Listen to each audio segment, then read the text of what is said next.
Halos lahat ng mahirap, pinangarap maging mayaman. Pero naisip mo rin ba kung bakit may mga tao pa rin na kahit magsumikap ay nananatili pa rin mahirap? Dahil kailangan talaga ng mahirap sa lipunan. Isipin mo kung lahat ng tao ay mayaman na, sa tingin mo ba may mga construction worker pa na magtitiis sa initan para lang kumita?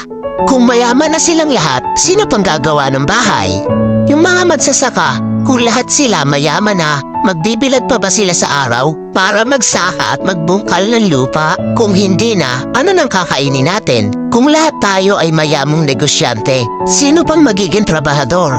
Mas marami mang mahirap sa lipunan, pero sa totoo lang, sila ang higit na kapakipakinabang. Bakit? Dahil mas marami silang alam na trabaho na pinakikinabangan ng mayayaman. Tulad ng isang kumpanya, hindi iyon magiging maunlad kung walang mga empleyado. Kahit na gaano kahirap ang trabaho sa isang kumpanya, kahit na masama pang ugali na nagpapatrabaho, di ba natitiis ng taong gipit?